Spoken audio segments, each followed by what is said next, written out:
Bonjour YouTube, aujourd'hui une vidéo sur la gestion des repas au restaurant. Je vous emmène avec moi sur une journée qui sera couronnée, chapeautée, que dis-je, sublimée par un repas le soir au resto. On va voir comment je gère ça en termes d'entraînement, en termes de nutrition sur le reste de la journée.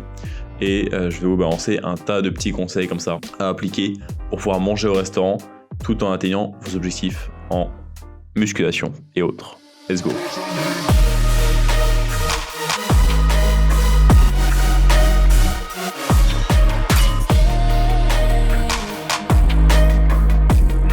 Ok, le premier tips que j'ai pour gérer des repas en restaurant, eh bien, c'est de les prévoir en compensant un petit peu au niveau des calories sur votre journée dans un premier temps. Alors, je savais à l'avance que j'allais avoir un repas au resto là en ce vendredi soir, donc j'ai commencé par réduire un petit peu les calories de mon petit déjeuner et de mon déjeuner pour me garder un petit peu plus de place dans mon budget calorique pour le repas du soir.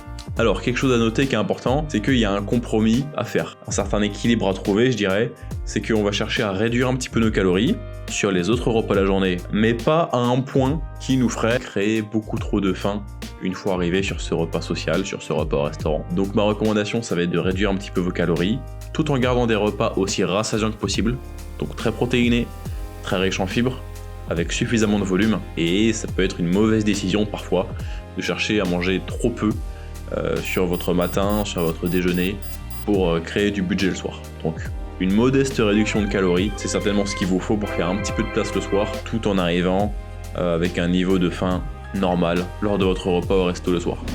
Deuxième chose à voir, c'est que ouais, on va pouvoir compenser en réduisant nos calories sur le reste de la journée, mais on va aussi pouvoir compenser en réduisant nos calories sur le reste de la semaine. La journée que vous voyez dans ce vlog, c'est un vendredi, et fréquemment j'ai un peu plus de calories à disposition sur mes vendredis, mes samedis, parfois mes dimanches. Malgré que je sois en sèche, j'arrive à manger un petit peu plus de calories les week-ends parce que sur mes jours de semaine, eh bien je mange un petit peu moins, je creuse davantage mon déficit calorique, justement pour me laisser un petit peu cette marge de manœuvre sur des week-ends. Donc pensez-y, si vous avez une occasion sociale que vous voyez venir à l'avance, vous pouvez réduire vos calories sur d'autres jours, fréquemment des jours de semaine, lorsque vous êtes assez occupé et que vous pensez un petit peu moins à la nourriture, de façon à créer un peu plus de place pour un gros repas ou, dans ce cas de figure, peut-être des grosses journées, notamment le week-end, lorsque vous avez des occasions sociales, donc que ce soit des repas avec des amis, des repas en famille, un date ou autre. En matière d'entraînement, ça peut être malin d'essayer de caler votre plus grosse séance d'entraînement sur ce jour-là. Alors, plusieurs raisons à ça. Tout d'abord, on va chercher à augmenter un petit peu notre dépense calorique pour pas finir dans un gros surplus, ou du moins pour encaisser une bonne partie de ces calories excédentaires via la dépense physique, donc en augmentant notre dépense calorique. Là, lors de cette journée précisément, j'avais, et c'est assez rare, 2 séances d'entraînement, une séance bas du corps le matin et une séance haut du corps à l'après-midi. Ça m'a permis donc de 1 d'avoir une plus grosse dépense calorique et deuxièmement de stimuler ma synthèse protéique en demandant à mon corps d'obtenir des adaptations musculaires pour ensuite avoir ce repas là le soir qui va mettre ces calories à bon usage étant donné que j'aurai stimulé ma masse musculaire et que je serai dans des meilleures conditions physiologiques certainement pour assimiler des nutriments comparé à si c'était un jour de repos par exemple. Et c'est sûrement ça le plus intéressant, c'est certainement d'avoir stimulé notre masse musculaire plus que vraiment d'avoir augmenté notre dépense calorique, parce que la musculation, ça dépense vraiment peu d'énergie. A l'inverse, si vous êtes en voyage, que vous marchez beaucoup, si vous êtes dans les 20 000 à 25 000 pas, peut-être que vous n'aurez pas fait une séance de musculation qui stimule votre synthèse protéique, qui va stimuler la resynthèse de glycogène, mais par contre vous aurez certainement une plus haute dépense calorique que ce que j'avais moi sur cette journée là. Actuellement chez Carrefour Market avec mon athlète. Alors qu'est-ce qu'on mange lorsqu'on est en galère, qu'on est en prise de masse et qu'on doit avoir des protéines rapidement? Et ben on chope quoi? Le sandwich méga. On chope les fameux sandwichs poulet rôti œuf, Sodebo, 700 calories. Voilà. Soit énormément de calories pour environ que 25 grammes de prot. Mais là actuellement Tristan est sur 3800 calories par jour. Et avec ça le Pro à boire. Alors certainement que économiquement les Pro en pot sont un peu moins chers et un peu plus de prot, mais là pour le côté pratique. Et ce barbare va choper 2 sandwichs Sodebo pour atteindre son apport calorique de mutant par jour qui est de 3800 calories. Mais on va pouvoir faire d'autres choses en ce qui concerne précisément le repas qu'on va consommer. Premièrement, je vais vous recommander d'essayer, lorsque vous le pouvez, de regarder la carte à l'avance du restaurant dans lequel vous allez. Parce que idéalement, on va chercher à sélectionner, avant d'aller même au restaurant, le repas qu'on va consommer, on va chercher même à l'estimer pour prendre en amont une bonne décision nutritionnelle vis-à-vis de ce repas. Parce que c'est très simple en fait, d'aller au resto et de se laisser séduire par absolument tout en fait. On va pas pouvoir exercer autant de volonté, on va pas pouvoir prendre des aussi bonnes décisions que ce qu'on pense, que ce qu'on aimerait quand on se retrouve en face d'une vitrine avec des donuts sous le nez, avec des sauces aux odeurs spectaculaires, avec un buffet vraiment particulièrement attirant. En fait, si vous n'avez pas prévu à l'avance de façon structurée ce que vous allez manger, il y a beaucoup de chances pour que, même avec toute la volonté du monde, vous preniez de mauvaises décisions nutritionnelles une fois que vous êtes au restaurant, avec la carte dans les mains, avec un tas d'aliments en fait qui vous font vraiment envie, et qui vous feront bien sûr vraiment plaisir. Donc la recommandation de lire à l'avance la carte, ça va vous permettre de choisir correctement en fait ce que vous allez consommer avant même d'être dans le restaurant, donc sans avoir toute cette stimulation sensorielle, et a priori ça va vous permettre de prendre de meilleures décisions.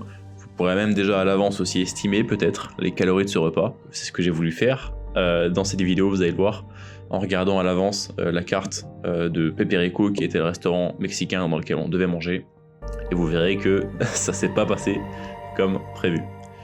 Donc voilà, regardez la carte en amont.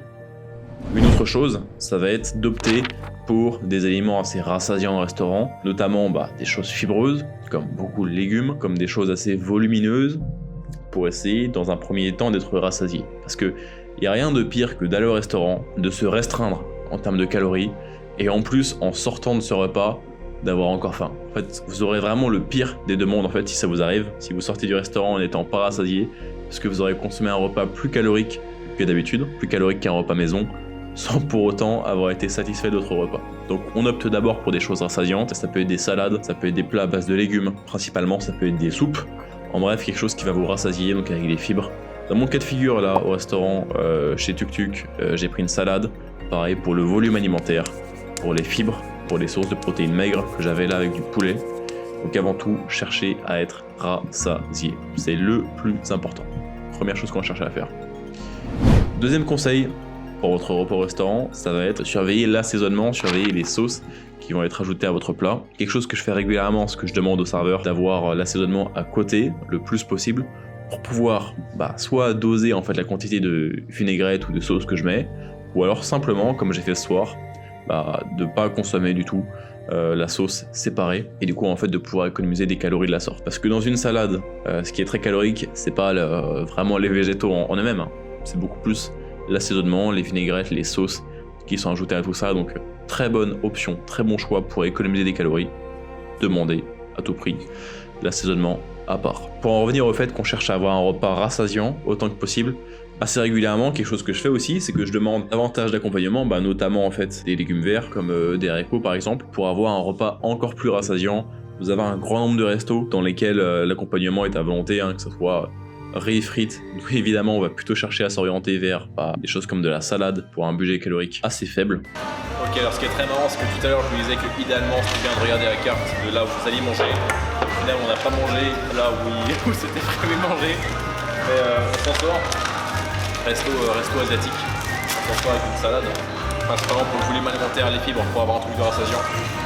Et idéalement, le plan, ce que je voulais vous faire, c'était de ramener ma balance et de peser à peu près brièvement à la louche les différents aliments que j'allais avoir dans ce repas-là pour après mieux l'estimer sur MyFitnessPal ou sur Fat Secret.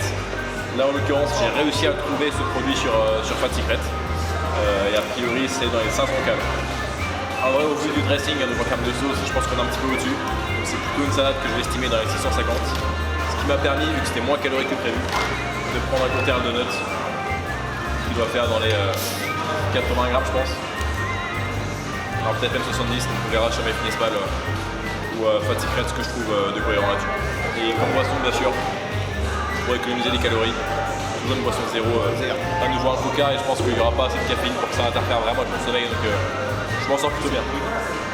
Quelque chose que je voulais faire sur ce repas, c'était que je voulais vous montrer en fait comment estimer les quantités que vous avez dans votre assiette en ramenant comme un optimisateur votre balance et votre cuillère en fait au resto pour sous-peser certains aliments. Une estimation peut suffire, mais ça peut vous aider à avoir les idées un peu plus claires. Supposons par exemple que vous avez pris un burger, chose que vous pouvez faire, ça va être de peser l'intégralité du burger. Vous soulevez votre burger, vous savez désormais la masse de votre burger. Vous enlevez le pain du haut, vous savez la masse de un pain.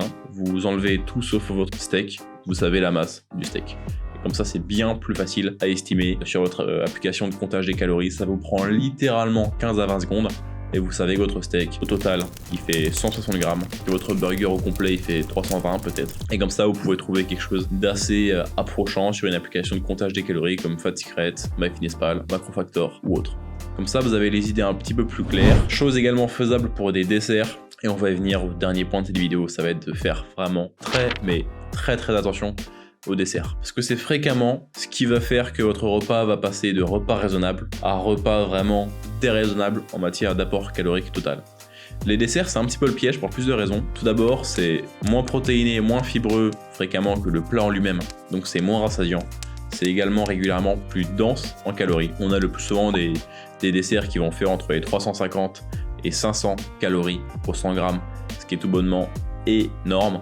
Et en plus, s'ajoute à cela le fait qu'il y a un petit effet de nouveauté, un petit effet de variété, ce qui fait que même si vous allez peut-être être déjà rassasié de votre plat en lui-même, surtout si vous avez eu un petit peu de temps entre le plat et l'arrivée du dessert, eh bien vous allez quand même avoir envie de vous ruer sur un dessert alors que vous êtes rassasié, puisqu'on sait maintenant que la variété alimentaire est corrélée avec une hausse de l'apport calorique. Plus vous avez de variété dans l'assiette, plus vous allez avoir tendance à manger une grande quantité de calories. C'est pour ça que vous avez toujours de la place pour un dessert. C'est pour ça que lorsque vous êtes devant un buffet à volonté, vous mangez toujours au-delà de vos besoins. Donc les desserts, attention, c'est très peu rassasiant, très calorique. Et l'effet de nouveauté fait qu'on a régulièrement envie de sauter dessus. Voilà, c'est tout pour cette vidéo sur les stratégies à implémenter pour pouvoir manger au restaurant sans ruiner votre physique, donc que ce soit en termes de compensation sur la journée, compensation sur la semaine, hausse du niveau d'activité physique et faire des bons choix au restaurant. C'était une vidéo vachement dense, c'est vraiment un sujet qui m'intéresse et je pense que c'est également vraiment un sujet qui vous intéresse, de comment manger au resto, comment se régaler plusieurs fois par semaine même en gardant une plutôt bonne shape. Alors c'est pas spécialement non plus une excuse pour manger au restaurant tous les jours, déjà parce que c'est pas une super bonne décision monétaire, mais également sur votre santé, ça peut avoir une influence néfaste. Mais cette vidéo avait plutôt pour vocation de vous donner les clés pour gérer des occasions sociales avec un petit peu moins de stress. Et comme je le dis fréquemment à mes clients, c'est un peu des outils pour, ouvrez les guillemets, vivre comme un être humain un peu plus normal que comme quelqu'un d'isolé par ses objectifs de perte de poids ou de composition corporelle en général. Voilà tout, à bientôt sur YouTube, sur mon Instagram ou via mon site internet. Double biceps, à bientôt. YouTube et le café a enfin refroidi. C'est faux, il n'y en a plus.